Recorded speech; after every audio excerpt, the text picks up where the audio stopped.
उस बच्चे को पानी पीने की आज़ादी नहीं है, किसी नवयुवक को मूंछ रखने की आज़ादी नहीं है, किसी नवयुवक को घोड़ी पे चढ़ने की आज़ादी नहीं है, किसी भी व्यक्ति को साथ में बैठने की आज़ादी नहीं है। तो ऐसे अमृत महोत्सव के कोई मायने नहीं रह जाते। जो राजस्थान की ताज़ा तरीन जो घटना हुई है, ये मानवता को कतई शर्मसार करने वाली घटना है और इसमें कहीं ना कहीं राज्य सरकार की लापरवाही है। क्या सरकारें भी अब जाति और धर्म में बंट रही हैं, तो फिर संविधान के क्या मायने हैं? फिर हम क्यों कह रहे हैं, हम सीना ठोक के हम क्यों कह रहे हैं कि हम दुनिया का सबसे बड़ा लोकतंत्र है, हमारे यहाँ संविधान चल रहा है।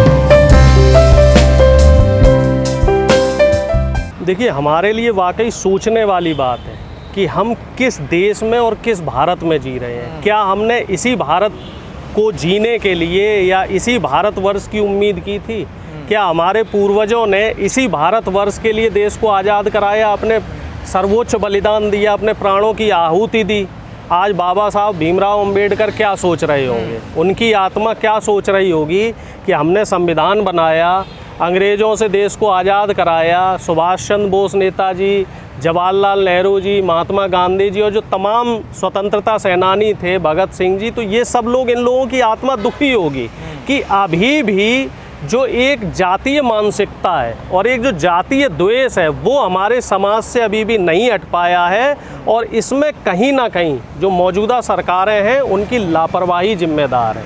अगर हम बात करें राजस्थान की, अगर हम बात करें मध्य प्रदेश की, अगर हम बात करें उत्तर प्रदेश की, तो जो ख़ास तौर से जो ये हिंदी भाषी राज्य हैं, चाहे वो हरियाणा हो, पंजाब हो, तो इन सभी राज्यों में हर 15 दिन में, हर 10 दिन में इस तरह की एक घटना आती है जो मानवता को शर्मसार करती है, जो संविधान को तार तार करने का काम करती है और जो कहीं ना कहीं हमें सोचने पे विवश कर देती है कि इस 75 साल की जो आज़ादी का जो स्वघोषित एक अमृत काल मनाया जा रहा है, तो इस अमृत काल के क्या मायने हैं, हर घर पे तिरंगा फहराने के क्या मायने हैं, जब किसी बच्चे को समझ नहीं है, ठीक है, उस बच्चे को पानी पीने की आज़ादी नहीं है, किसी नवयुवक को मूंछ रखने की आज़ादी नहीं है, किसी नवयुवक को घोड़ी पे चढ़ने की आज़ादी नहीं है, किसी भी व्यक्ति को साथ में बैठने की आज़ादी नहीं है। तो ऐसे अमृत महोत्सव के कोई मायने नहीं रह जाते हैं। सरकारों को सोचना चाहिए,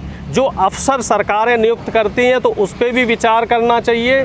जो संविधान ने हमें बराबरी का दर्जा दिया है और जो आरक्षण पद्धति है, तो उसी आरक्षण पद्धति के अनुरूप हर विभाग में, चाहे वो कोई सा भी विभाग हो, हर विभाग में उस आरक्षण पद्धति के अनुरूप अधिकारी होने चाहिए। अब मान लीजिए अगर उत्तर प्रदेश की सरकार हो, मध्य प्रदेश की हो या राजस्थान की हो, कहीं की भी सरकार हो, किसी की भी सरकार हो, कांग्रेस की हो या बीजेपी की हो या किसी क्षेत्रीय दल की हो, अगर जो मुख्य सचिव और जो चीफ मिनिस्टर के जो 8-10 सचिव होते हैं, इसमें हर जाति का समावेश होता, सवर्ण होते, पिछड़ी जातियां होती, SC ST होते, माइनॉरिटी होते, तो मुझे ऐसा लग रहा है कि हर जाति को और हर वर्ग को और हर समुदाय को सामाजिक न्याय मिलता। लेकिन देखने में ये आता है कि जो मुख्य सचिव के पद हैं या जो मुख्यमंत्री या जो बड़े बड़े मिनिस्टर्स हैं, इनके जो सलाहकार होते हैं या जो इनके सचिव होते हैं, ये एक जाति विशेष के लोग होते हैं, या फिर हम इन्हें ऐसे कह सकते हैं ये ब्राह्मणवाद के शिकार लोग हैं, ये सामंतवाद के शिकार लोग हैं, या फिर हम सीधे सीधे भाषा में कह सकते हैं ये मनुवाद के शिकार लोग हैं।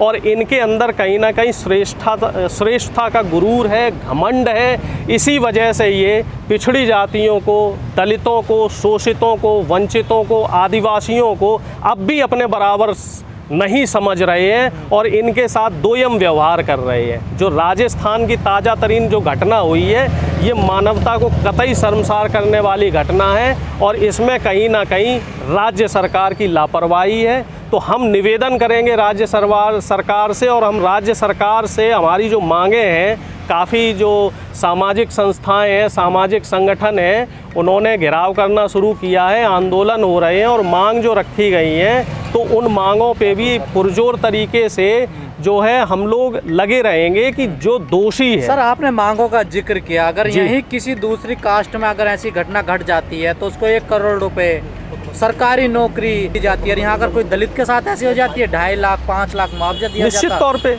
ऐसा भेदभाव क्यों? देखिए इसी तरह की एक घटना उत्तर प्रदेश में हुई थी, उसका भी मैं जिक्र कर रहा हूँ। वहाँ पे लिंचिंग में एक अग्रवाल था, कोई सॉफ्टवेयर इंजीनियर, एप्पल वाले, हाँ, तो उसको करोड़ों रुपया मुआवजा दिया गया।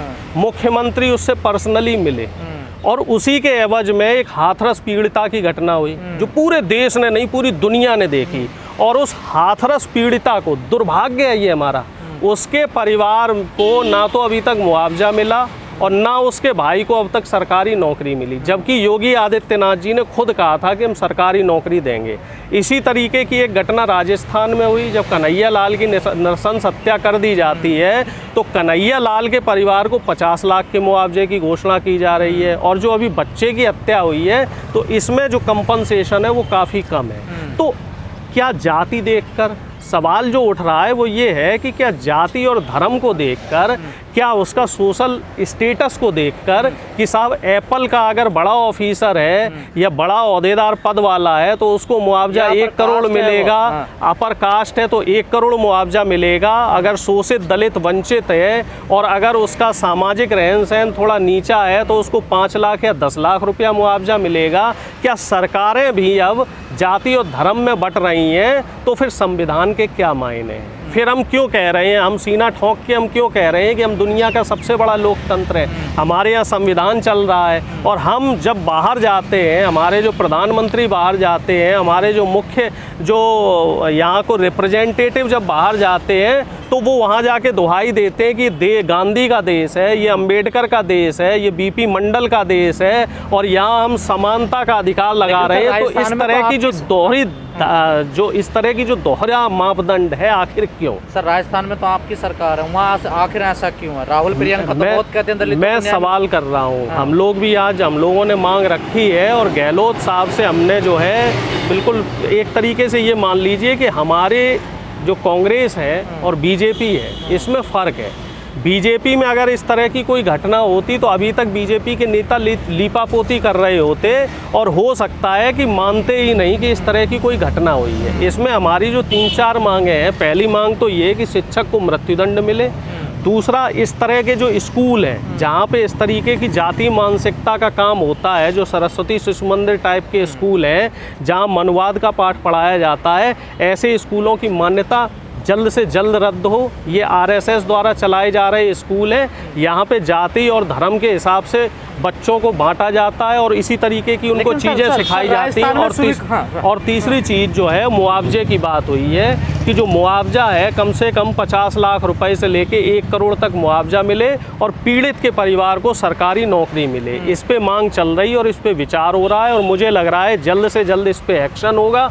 और साथ ही ये सुनिश्चित ही की जाए कि इस तरह की जो घटना है, जो मानवता को शर्मसार करने वाली घटना है, कम से कम राजस्थान या कांग्रेस शासित प्रदेश में आगे रिपीट ना हो पाए। इस घटना से ऐसा लैंडमार्क बने कि जो इस तरह की हरकत करे उससे पहले वो 2 बार सोचे, 4 बार सोचे, कम से कम उसको दोषी को फांसी की सजा होनी चाहिए। यही तो सवाल है कांग्रेसियों से, कहते तो स्वीकार तो कर लेते हैं हाँ जी घटना हुई है, लेकिन रुकावट नहीं हो रही। नहीं, इससे पहले मूंछ रखने पे आपने देखा होगा जितेंद्र मेघवाल की हत्या कर दी गई, लेकिन उसमें कार्रवाई हुई, कार्रवाई हुई घटनाएं रुक नहीं। लेकिन कम से कम आप एक चीज़ देखिए, हाँ मान रहे हैं कि जो है इस तरह की घटना नहीं होनी चाहिए, लेकिन कम से कम आप एक चीज़ ये तो देखिए कि उत्तर प्रदेश की तरह तो नहीं है कि हाथरस पीड़िता को जो मारने वाले थे उनसे कौन मिलने जा रहा था? बीजेपी के सांसद उनसे थाने में मिलने जा रहे थे।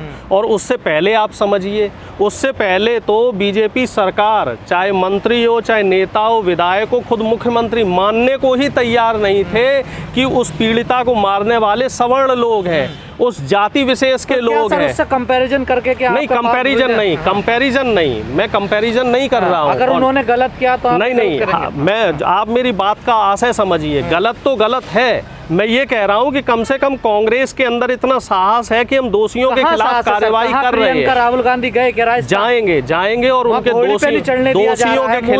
दोषियों के खिलाफ सख्त से सख्त कार्रवाई होगी।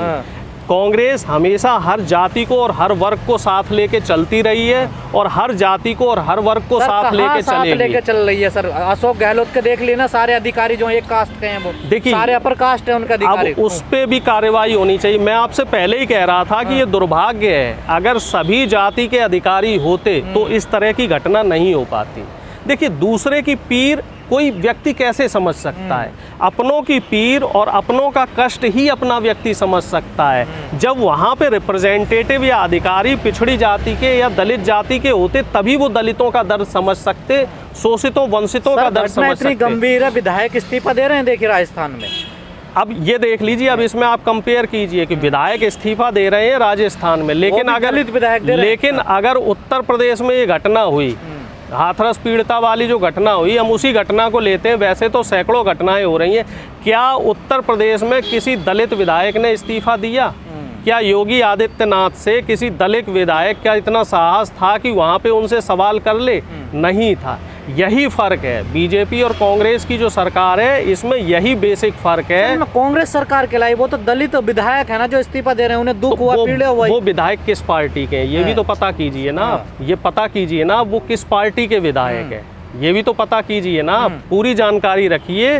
वो विधायक कांग्रेस के भी हैं, उसमें विधायक के हैं, उन्हें दुख हो रहा है, लेकिन कांग्रेस के शीर्ष नेताओं को दुख नहीं हो रहा ना। नहीं, सभी को दुख हो रहा है और इस पे कड़ी से कड़ी कार्रवाई भी हो रही है। उस जो शिक्षक है, शिक्षक को हिरासत में लिया गया है और उसके ऊपर सख्त से सख्त कानूनी कार्रवाई होगी और जो वो स्कूल है उस स्कूल की मान्यता रद्द होगी। सर कई एक्टिविस्ट कहते हैं कि जातिवाद का गढ़ है राजस्थान, जहाँ से जातियाँ पनपती हैं, जहाँ से भेदभाव पनपता है, वही रजवाड़ों वाला भी चलता है। देखो साहब, राजस्थान कह लो या देश का कोई भी हिस्सा कह लो, आप मुझे ये बताइए कौन सा ऐसा राज्य है जहाँ पे जातिवाद नहीं है? आप राजस्थान की बात कर रहे हैं, आप कर सकते हैं क्योंकि राजस्थान में कांग्रेस की सरकार है, इसलिए आप खुल के राजस्थान के खिलाफ बोल सकते हैं। यहीं आप उत्तर प्रदेश में देख लीजिए, आप मध्य प्रदेश में देख लीजिए, आप हरियाणा में देख लीजिए। प्रियंका को जाना चाहिए, बिल्कुल पहुंचेंगे वहाँ पे। राहुल जी और प्रियंका जी वहाँ पहुंचेंगे और दोषियों के खिलाफ सख्त से सख्त कार्रवाई होगी। क्या उत्तर प्रदेश जातिवाद का गढ़ नहीं है? क्या उत्तर प्रदेश में जातियां देखकर बुलडोजर नहीं चलाए जा रहे हैं? बीजेपी से तो कोई उम्मीद नहीं है ना। प्रियंका राहुल तो दावा करते हैं ना, नहीं बिल्कुल पहुंचेंगे, न्याय मिलेगा और इस तरीके का लैंडमार्क इस घटना के बाद सेट किया जाएगा कि आगे कोई भी इस तरह की जो शर्मसार करने वाली घटना है उसको ना कर पाए। आप लोग बिल्कुल निश्चिंत रहें, हम लोग कार्रवाई करेंगे और हमारी पूरी अपील रहेगी कि हम लोग इस तरह की घटनाएं आगे राजस्थान में रिपीट ना कर पाएँ और जो राजस्थान में जिस तरह का माहौल क्रिएट हो रहा है उस माहौल को भी सख्त कार्रवाई द्वारा ठीक किया जाएगा।